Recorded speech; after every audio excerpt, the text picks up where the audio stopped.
किसी त्रिभुज में एक भुजा के समांतर खींची गई रेखा अन्य दोनों भुजाओं को जिन बिंदुओं पर प्रतिच्छेद करती है वे बिंदु उन दोनों भुजाओं को समान अनुपात में विभाजित करते हैं। यही है थेल्स प्रमेय। ये तो हो गया इसका कथन। क्या क्या हमें पता है? एक त्रिभुज है, एक त्रिभुज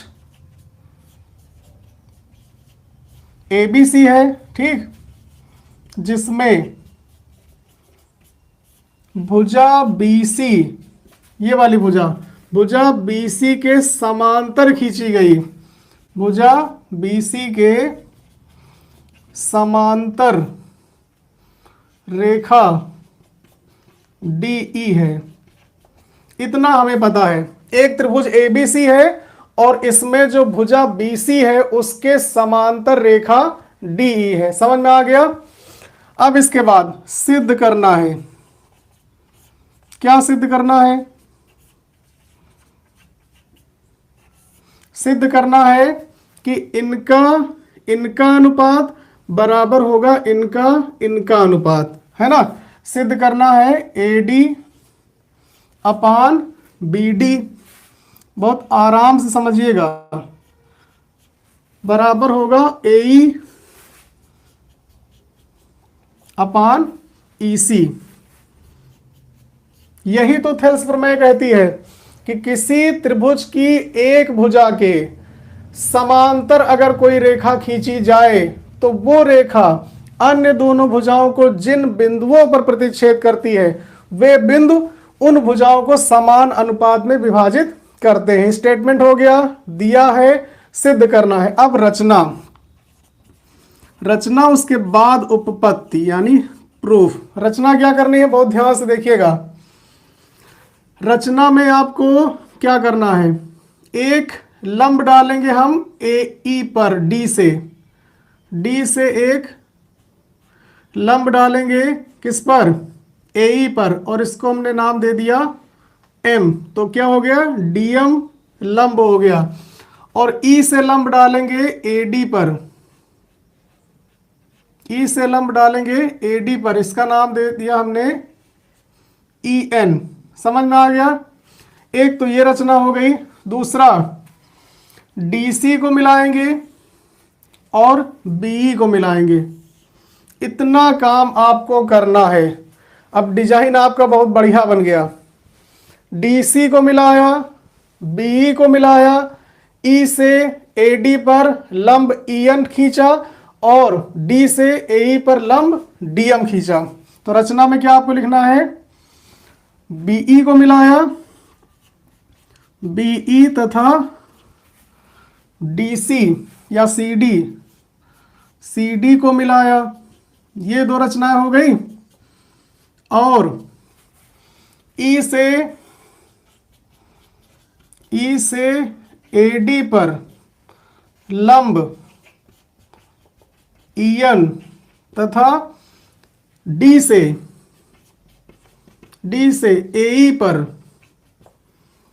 AE पर लंब DM खींचा। इतनी बात समझ में आ गई। अब आते हैं उपपत्ति पे। इसकी कैसे इसको प्रूफ करेंगे? बहुत आसान है। आज आपको ये थेल्स प्रमेय याद हो जाएगी अच्छे से। उपपत्ति में क्या करना है? अब देखो, इसकी आपको ट्रिक समझना है। अगर वो ट्रिक समझ में आ गई तो फिर आप इसकी उपपत्ति कभी नहीं भूलेंगे। अगर वो नहीं याद रहा तो फिर आप कंफ्यूज हो सकते हैं। देखो, इसमें कुल मिला के हमें 3 त्रिभुज से काम लेना है। एक त्रिभुज ये वाला हो गया, अलग बना के आपको हम दिखा रहे हैं। A, D और E। समझ में आ गया? एक त्रिभुज ये वाला यूज करना है, D, E और B। इसके नीचे ही बना रहे हैं जो इस तरह से बना है, D, E और B। एक त्रिभुज और इधर वाला यूज करना है, ये वाला। बस 3 त्रिभुज आपको यूज करने हैं। समझ में आ गया? दिख रहा है? इसका नाम क्या है? इसका भी नाम D, E और सी। इन 3 त्रिभुज से ही हम पूरी थेल्स प्रमेय प्रूव कर लेंगे। कैसे? सबसे पहले इन दोनों त्रिभुज को ध्यान से देखिए, ये वाले दोनों दिखे आपको? ये दोनों त्रिभुज कैसे हैं? इनका आधार देखो समान है और इनकी ऊंचाई भी समान है, या फिर ये कह सकते हो कि ये दोनों त्रिभुज 2 समांतर रेखाओं के बीच में बने हैं और एक ही आधार पर बने हैं, कुछ इस तरह से। एक त्रिभुज ये वाला है और एक त्रिभुज ये वाला है। इन दोनों के क्षेत्रफल समान होंगे। समझ में आ गया?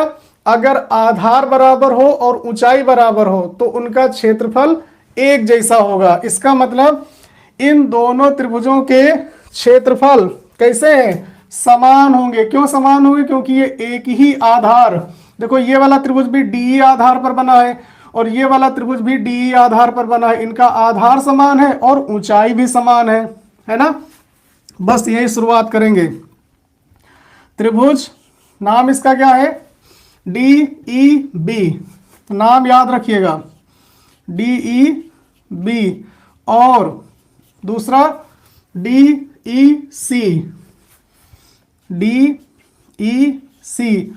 एक ही आधार, एक ही आधार और समान ऊंचाई पर बने हैं। एक ही आधार और समान ऊंचाई, समान ऊंचाई पर बने हैं, इसलिए इन दोनों का क्षेत्रफल समान होगा। समझ में आ गया? इसलिए एरिया ऑफ ट्रायंगल DEB बराबर होगा एरिया ऑफ ट्रायंगल DEC। समीकरण 1। बताओ भाई, यहां तक बात समझ में आ गई?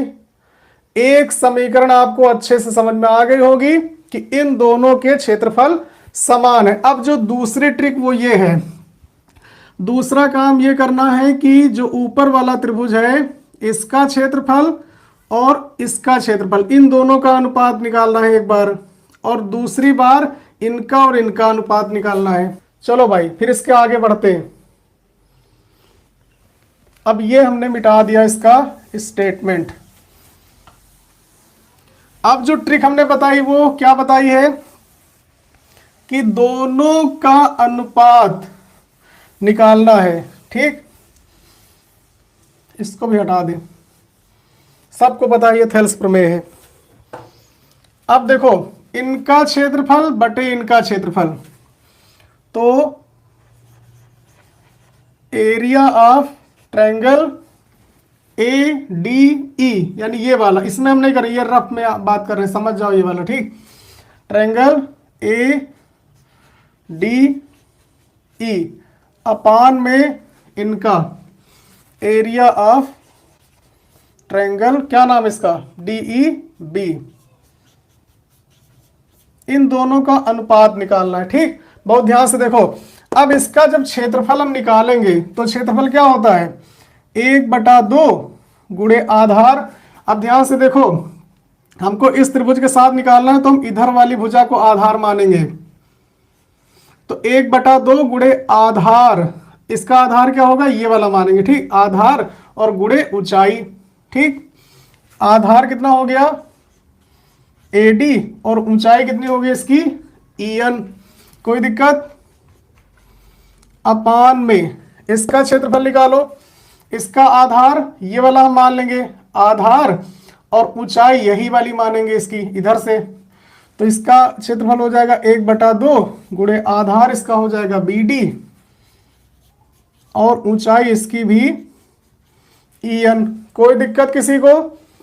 1/2 से 1/2 कैंसिल हो जाएगा, EN से EN कैंसिल हो जाएगा, बराबर आ गया AD अपान में BD। समीकरण 2।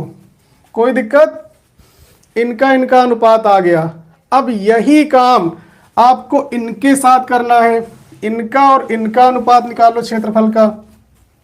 फिर से एक बार, एरिया ऑफ ट्रायंगल ADE ऊपर वाला और नीचे वाला बदल देंगे, क्या नाम इसका हो जाएगा? Area of triangle DEC, DEC. अब इनका क्षेत्रफल निकालो। देखो ऊपर वाला आधार ये माना था पहली बार में, अब जब इसके साथ कर रहे हैं तो आधार ये वाला मानेंगे, ठीक। ये आधार और ये ऊंचाई, ये आधार ये ऊंचाई, तो इसका क्षेत्रफल हो जाएगा 1/2 गुणे आधार AE और ऊंचाई DM। कोई दिक्कत? इसका क्षेत्रफल आधार ये मानेंगे और ऊंचाई इसकी यही DM रहेगी। 1/2 गुणे आधार EC और ऊंचाई इसकी भी DM। DM से DM कैंसिल, 1/2 से 1/2 कैंसिल, यह आ गया AE अपान EC, ठीक। समीकरण 3। अब जरा ध्यान से देखो, यहां पे है ट्रायंगल ADE ऊपर है, यहां भी वही ट्रायंगल है ना। दोनों समीकरण में ध्यान से देखो, यहां भी वही है, यहां भी वही है, लेकिन ये दोनों अलग अलग है। इसमें है DEB वाला त्रिभुज ये वाला, और इसमें ये वाला है, और ये दोनों आपस में बराबर है। समीकरण 1 हमें बता रहा है, समीकरण 1 से पता चला है कि ये दोनों त्रिभुज का क्षेत्रफल आपस में बराबर है। तो समीकरण 1 का यूज अगर हम करें यहां पे तो क्या कर सकते हैं, समीकरण 1 से अगर हम मान रख दें इसमें, तो यहां पे क्या आ जाएगा, ये वाला त्रिभुज आ जाएगा। तो इसको हम लिख सकते हैं या एरिया ऑफ ट्रायंगल ADE अपान, ये चेंज करो समीकरण 1 से, इसकी जगह क्या लिखेंगे, ये वाला। किस लिए? जिससे ये दोनों साइड बराबर हो जाएं। ट्रायंगल DEB बराबर रहेगा तो यही AE अपान EC। इसको हमने मान लिया समीकरण 3। मान कहां से रखा, समीकरण 1 से, ठीक। आप भैया ध्यान से देखो, समीकरण 2 और 3 को आप ध्यान से देखिए, समीकरण 2 और 3 को ध्यान से देखिए, कुछ नजर आया? समीकरण 2 और 3 को ध्यान से देखिए। ADE का क्षेत्रफल, DEB का क्षेत्रफल, ADE का क्षेत्रफल, DEB का क्षेत्रफल, दोनों का साइड बराबर। तो अगर एक साइड बराबर है तो दूसरा साइड भी बराबर होगा। तो समीकरण 2 और 3 से हमें क्या मिलेगा, ये बराबर में ये।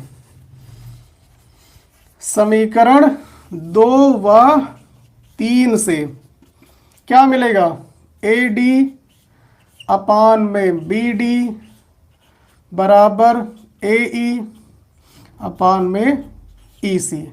यही है थेल्स प्रमेय, मूलभूत समानुपातिक प्रमेय। किसी त्रिभुज की एक भुजा के समांतर खींची गई रेखा अन्य दोनों भुजाओं को जिन बिंदुओं पर प्रतिच्छेद करती है, वे बिंदु उन दोनों भुजाओं को समान अनुपात में विभाजित करते हैं। काम खत्म।